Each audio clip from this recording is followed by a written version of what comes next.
Hey guys and girls, King here, back with another One Piece video.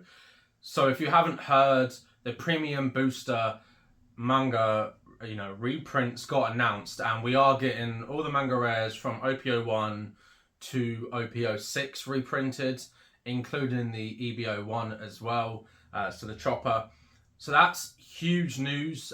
So we're going to kind of break this down because there's a lot of people talking about it. A lot of people are happy. A lot of people are angry, upset. There's a lot of, arguments and debates online.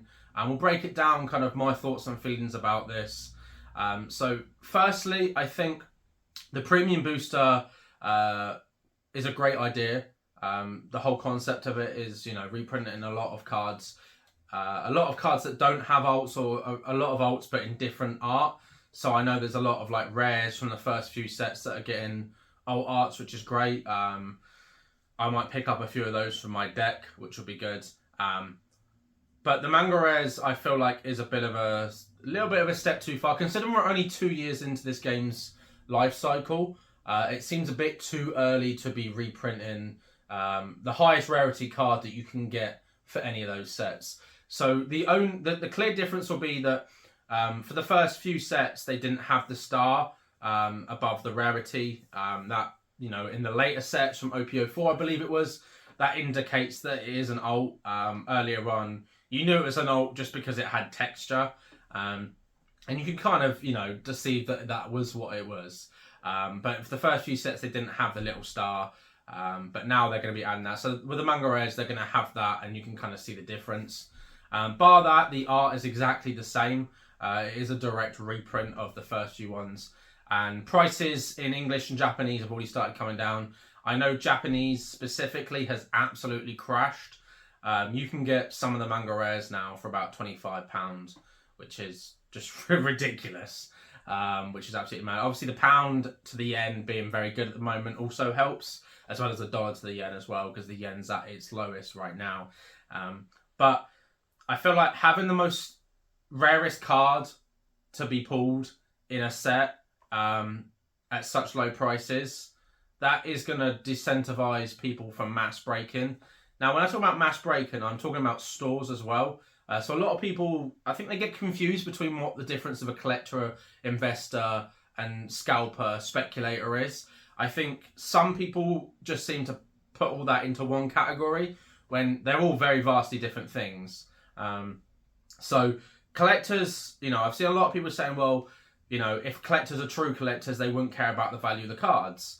Now, I get that sentiment, but that's like saying, well, if you're a human being, if your house price drops by 200,000, you just wanted the house anyway, it wasn't about the value, you'd be pretty pissed off, right? So if you'd just spent, £1,000, for instance, on a manga rare, and then suddenly a couple of weeks later, it's now worth half that, you'd be like, well, I could have just waited and bought it for 500. It feels a bit bad. Now, I'm not saying that value is the number one priority. It obviously isn't. You collect what you like, right? But I feel like having cards lose value, and there's a lot of people on there that are poking fun. I did screen grab some screenshots and comments that I've seen on social media. I may or may not put them up here as I do with some of my videos, but some of them were basically literally laughing at people losing value of their collections. Now, I know most players I know foil out their decks. They have most alt arts. They have alt art leader. Most of their decks are alts, like their main deck. I'm the only person at my locals that doesn't, because I'm cheap. I run a cheap deck. I run Red Rush Sorrow. There's no alts in it at all. I think the most expensive card in it is Gordon. I've only got 2 of those. Bar that, and even that is dropped. So, even bar that, I think my deck's like £40. So, and for those that are watching that are already in a few minutes in now with their backs up and going, reprint everything, I want everything to be worth nothing, you're an evil investor or a scalper. I play the game, I run my locals, I started my local scene.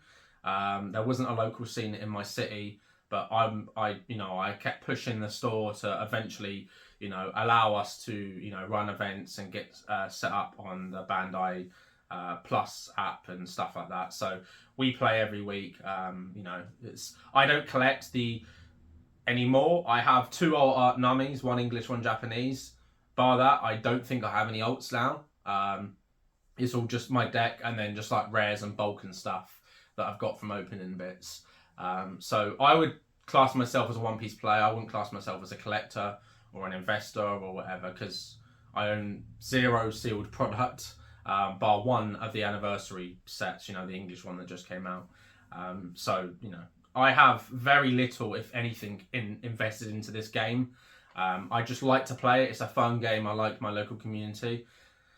Now, I would be upset if my cards lost all their value. At the end of the day, the value isn't the whole thing, and that's the thing, right? I bought the Namis and I knew that there was a chance that they could be worth less. I spent £200 or whatever on my alt art Nami at the time.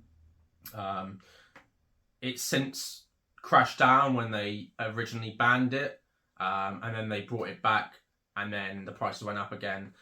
So I've seen the prices move on the cards that I own, and I'm not too bothered, but I knew what I was getting into, right? I knew when I got into Bandai games that they will reprint everything. Bandai will be Bandai. Now, another thing to consider here is how important are collectors in a game, right? This is a topic that every single card game that I'm involved in, I've made a video on, because it's a conversation that is being had every single day across the world in different communities, online, in stores, whatever it is. Now, let's break down this scenario. So you're a player of One Piece and you want to do events. So you're doing like treasure cups, you're doing regionals, you're doing, stuff that's higher than just your locals. Now, you've won promo cards, right? You've won prize cards, but you're thinking, this is quite an expensive card. I don't know if I'm going to keep this, Uncut sheets for finishing top 64. I don't know if I want to keep these cards. I'd rather sell it, and that gives me enough money to be able to travel, to go to other events and play, right? Now, if you remove collectors out of this scenario, who's buying these cards? No one. No one's buying these cards. No one's buying the Manga Rares. No one's buying the higher rare. And when I talk about collectors, you can be a player and collector as well. Most players are collectors as well. If you're a player and you've got more than just your decks, there's some cards you're collecting, whether it's Manga Rares or not.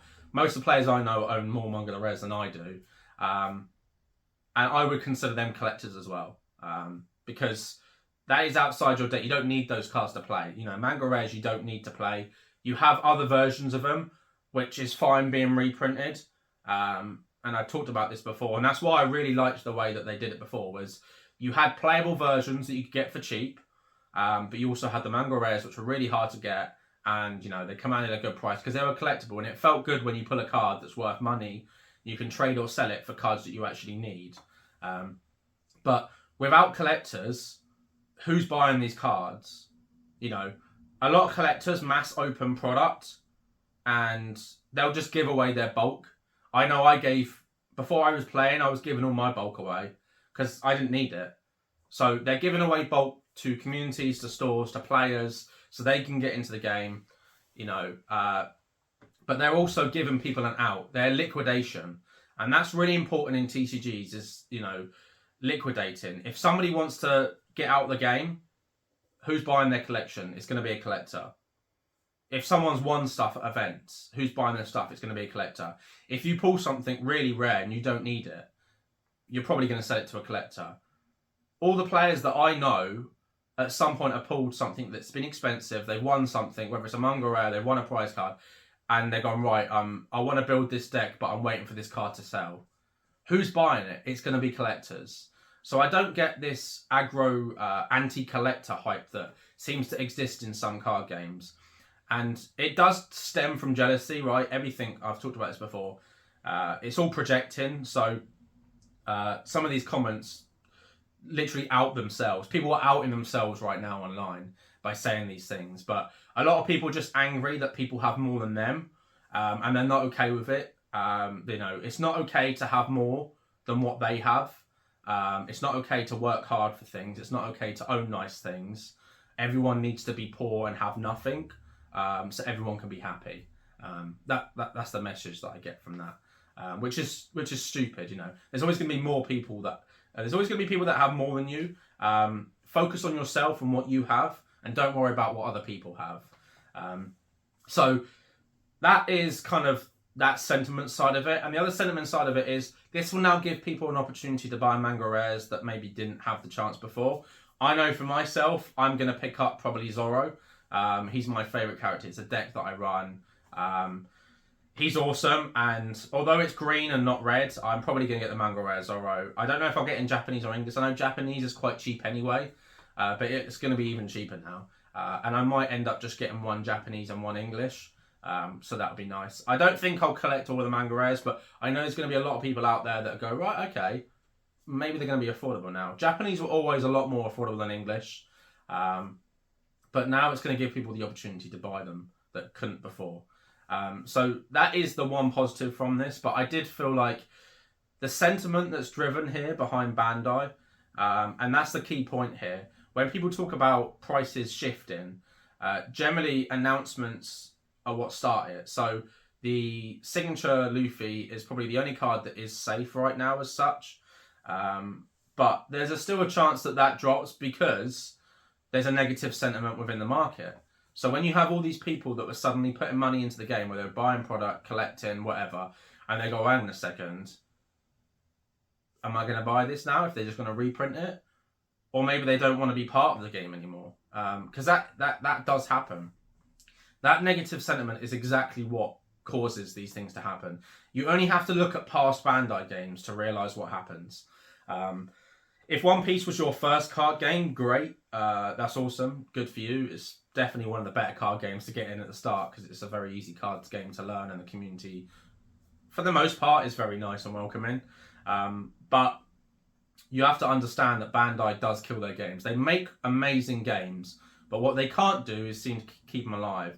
And that's because they don't have their finger on the pulse. They don't understand what the market needs. They don't understand what people want. And you know, these Manga Rares being reprinted shows exactly that. They could have just left it out. The set itself would have sold itself. It would have been great. You know, we're starting to see a lot more product availability now, which is fantastic. Stores are starting to get more. We had reprints. We had restocks of 05 and 06. But what do you think is going to happen now? So this set, in Japanese, we know that there's a potential Manga Rare God Pack. There's also one Manga Rare per case. What do you think is going to happen now? Do you think this product's going to be readily available? Because people, you know, there's Manga Rares in this now. People are going to absolutely scalp this product because of this announcement. Things were just getting better. And if they hadn't put the Manga Rares in, this set would have probably still been able to be readily available at stores. Now, what I think is going to happen now is, unless they've absolutely printed this to the moon, which I highly doubt they have, because it's Bandai, you know, we will probably get restocks at some point. But I know on release, this is going to go absolutely mental. I know Japanese product prices for boxes and cases have actually skyrocketed now. As soon as they announce the Manga Rares, as soon as they announce the God Pack, that's what's going to happen. And that's what we don't want to happen within the game. We were starting to get to a place where new players could enter the game and actually afford to play, actually could find product. This set feels like a step backwards.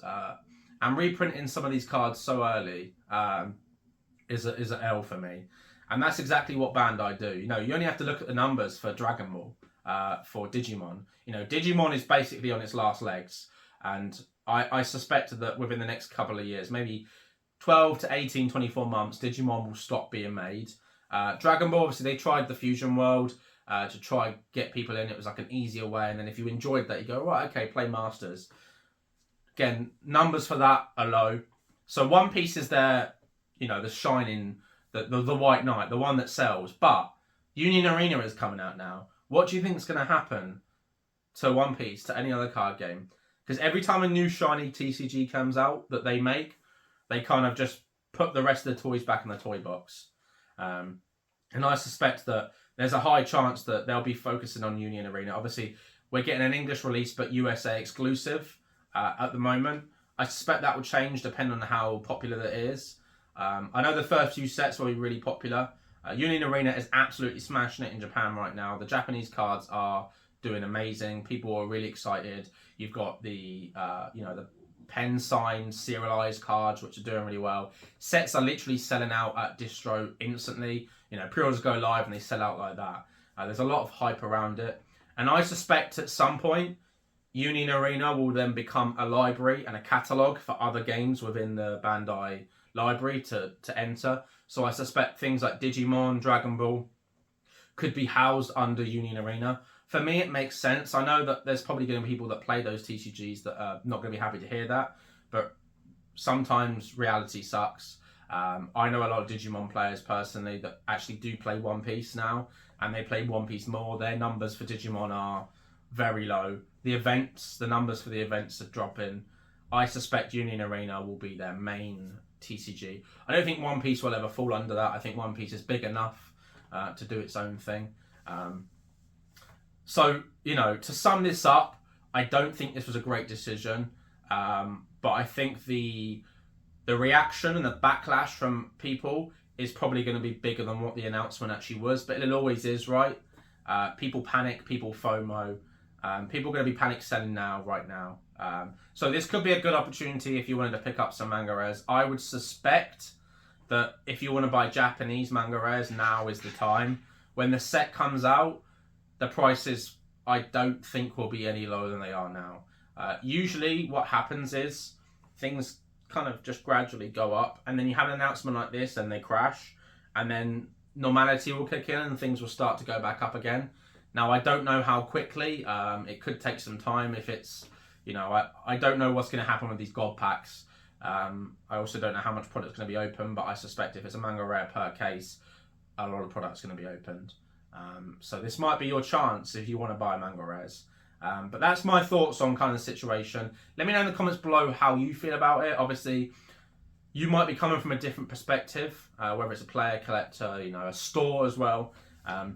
But one thing I want to say is, these people that are getting petty and arguing with each other saying, yes, get rid of these scalpers, get rid of these investors, get rid of these collectors. You have to, I'm not saying scalpers are good, by the way, but you need a good leave collectors out of this, because collectors you need collectors within this game. It's 100%. There's not a single successful TCG that's still going now, that's been going for years, where it's only a player's game. It's fact. It's simply fact, whether you like it or not. So I think take yourself out of the situation, assess it, and think, right, this is the bigger picture here. You're not angry at collectors here. You might be angry at scalpers or investors, but you're not angry at collectors here. So anyway, as always, please comment, like, and subscribe. Hit the notification button. The Discord link is in the description below, where we talk about all card games, whether it's One Piece, Pokemon, Flesh and Blood, sorcery, Star Wars, Lorcana, all of it. It's a really great community of people that are like-minded, whether it's players and collectors alike. And as always, have a great day.